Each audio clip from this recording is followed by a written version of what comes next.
Hello and welcome to episode 1 of the Board Game Workshop. I'm your host, Chris. The goal of this show is to share knowledge about board game design. So we'll interview designers about their current projects, we'll discuss game mechanics, prototyping, and many other aspects of the industry. As the show develops, I hope it becomes a useful resource for designers. So please send suggestions, feedback, and questions to theboardgameworkshop@gmail.com. On this episode, we have an interview with designer Vlad Ivanov about his game trophies and a little bit of news. So let's start with the news. There's a couple game design contests going on right now. Cardboard Edison Award.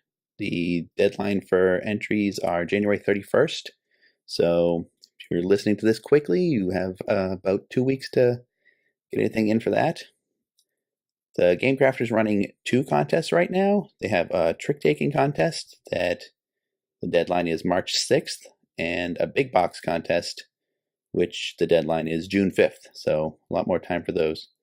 I've done a Game Crafter contest in the past, and I think it's a really good way to help focus your design. And they usually have component limits and price limits, so it really pushes you to design in a box, which I think is nice. And also, Monsters in the Elevator by Jason Weiser. It's a finalist in the Hasbro's Next Great Family Game contest, so you can go check that out on Indiegogo. And as of this recording, there are still a few early bird copies left for only $10. And we hope to have Jason on a future episode so he can talk about that process. If you have any news you'd like me to talk about, game contests, cons, events, anything going on, email me at theboardgameworkshop@gmail.com and I'll try and get in a future episode. All right, so let's go to our interview. I'm here with Vlad Ivanov, and we're going to be talking about his game trophies. So, Vlad, let's start with how did you get into board games, and then what got you started designing? Well, I get into board games pretty late. I pretty much never played board games till I was like 33. And what happened, I moved to Wisconsin for a new job, and I didn't know anyone there. So one of my colleagues, he was big board game fan. He was this like typical nerd, which you can see like on show like Big Bang Theory. And he was big fan of board games, and he needed people to play. So he invited me on Sunday, and we played. And it was terrible. I was absolutely lost. He was big fan of this complicated, meaty board game. Just to give you an idea, it was like 10 rounds board game, and on round 5, I was like, can I do this? No. Can I do this? No. Can I do this? Yes. But it's really not beneficial. I don't care. Let me just do this. So it was interesting experience, and I think the only reason why I continued to play board games because I was just bored and had nothing to do that time. But after a few rounds, I get better in this, and kind of I realize that, if you generally play many board games, you kind of easier to learn new one. And then it was second disappointment because I realized that actually they're not that complicated, right? I mean, there is repeated mechanics, that's if you learn kind of some basic ideas, you're pretty much good and you know what to expect. So at that point I said, well, him, but also myself, that I can probably come up with some board game that doesn't have 20 pages rule, but it will be still strategic and interesting to play. And that's pretty much how I get into the design. Cool. Yeah, they are fun and a good way to meet people, so definitely, if I moved somewhere new, I would go to board games first. So let's start with what gave you the idea for trophies? Where did it start? There is computer game that I like a lot. It's called Heroes of Might and Magic. And I think someone actually made board game for this, but first thing that you realize that a lot of things that are very easy to do in computer game, it's very hard to do with a board game, but you have to have, physical pieces, and you cannot really zoom in or zoom out and switch from different screens. So I pretty much tried to keep the idea when you hire some soldiers who fight for you, and cut everything that would be hard to produce or make.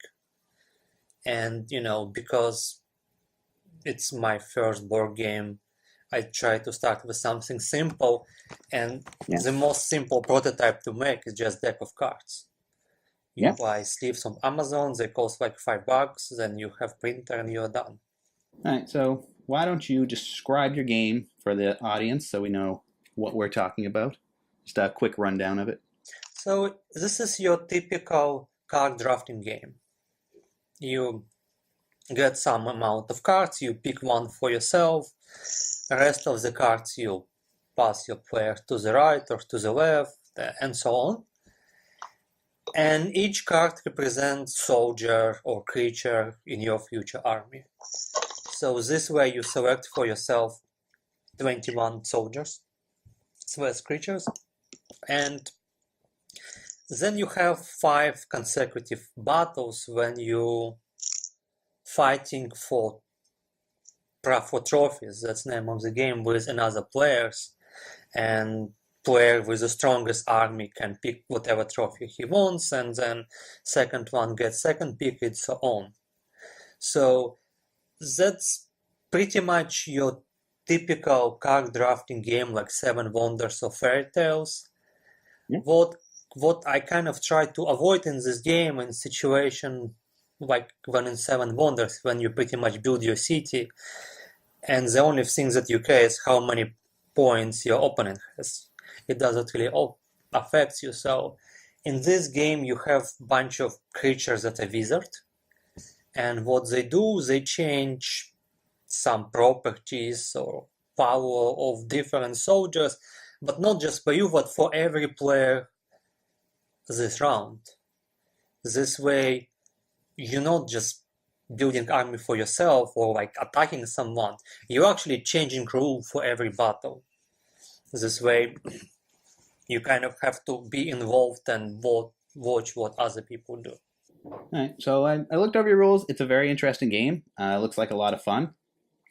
So are there any issues that you're currently having with it that you want to go over? Any problems, any sticking points, any issues in playtests? Well, I mean, hopefully they're mostly in the past.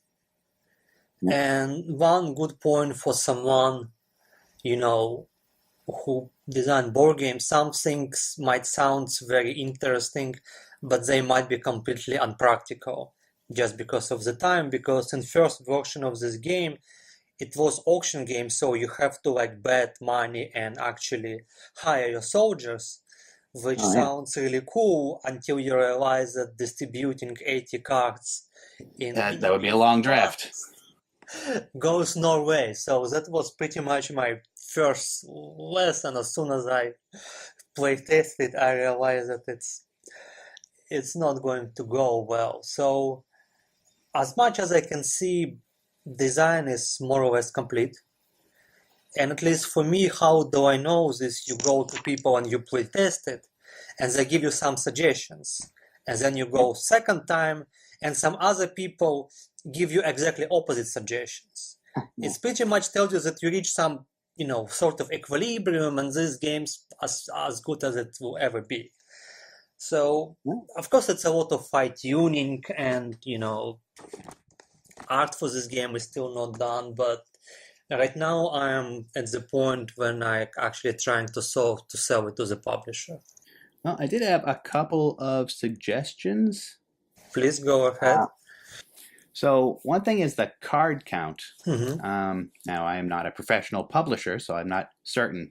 But from what I know, sets of 54 cards are how they do a sheet. Mm-hmm. So if you could get your deck down to 108, it could be an easier production. I know that's not always easy, but buying a whole extra sheet can really shift the price, so something to consider. And I noticed in your rules, I don't know if this is still how it plays, but you had different setups for 3, 4, or 5 players, like different numbers of cards.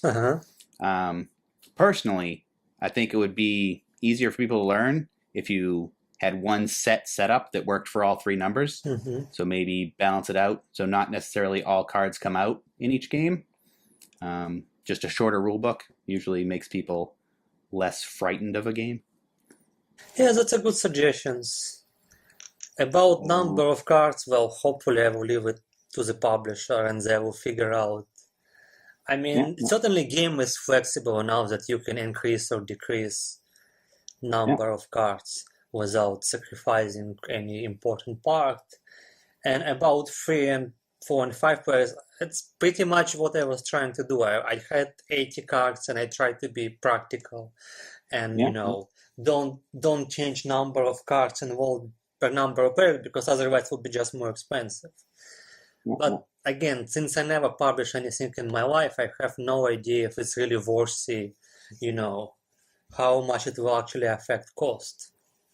Yeah, I mean, it's definitely all learning at this point. But I like how the wizards interact with everything, and like it seems like a lot of interesting stuff. The um, the other thing was you do all the drafting and then you do the battles. Hmm. It seems like it might be more interesting if you did a draft and a battle, a draft and a battle. So there's a little bit revealed each time.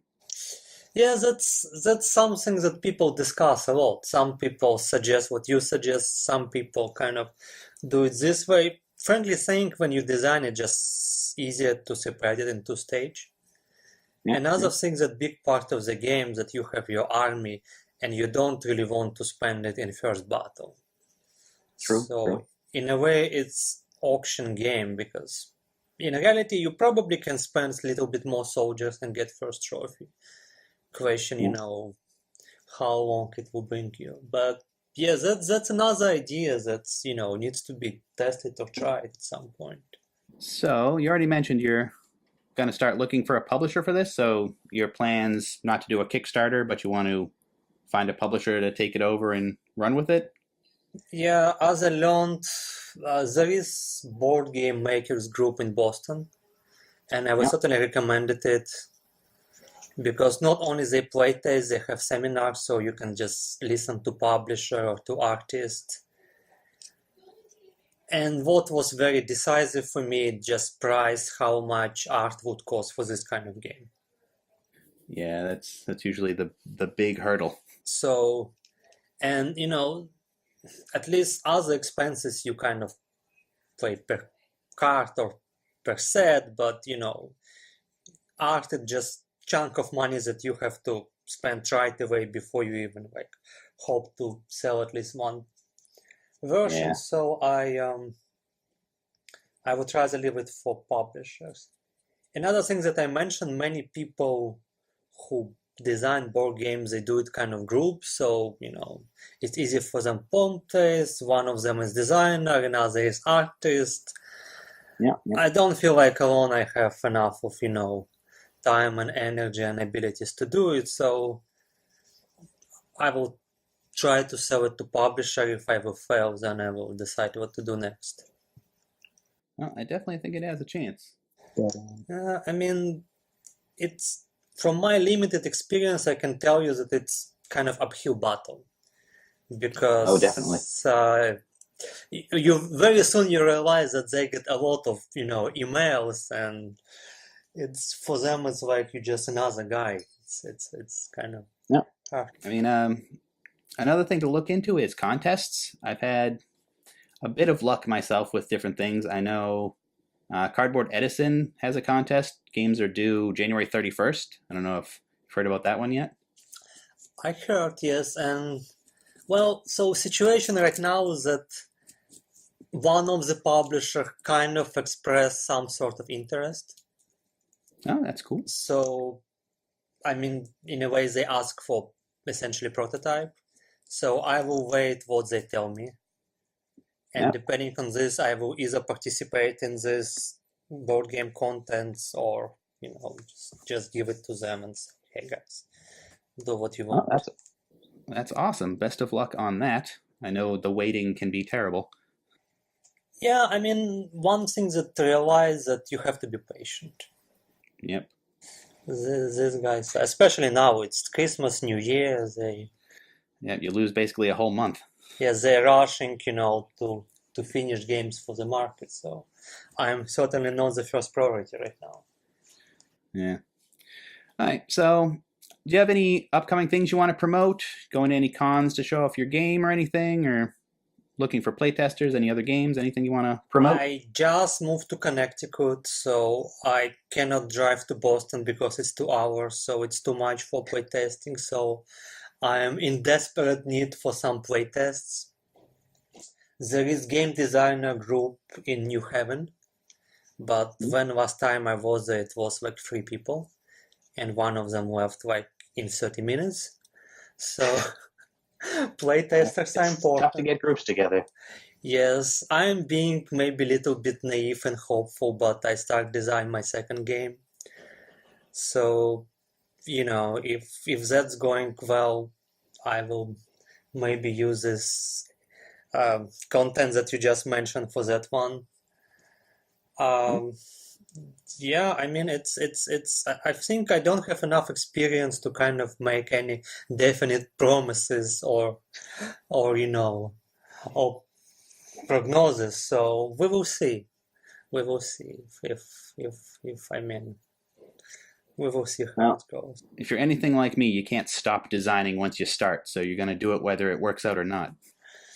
Well, I mean, at least with Kickstarter, my experience that it's crucial how much time you put in marketing games.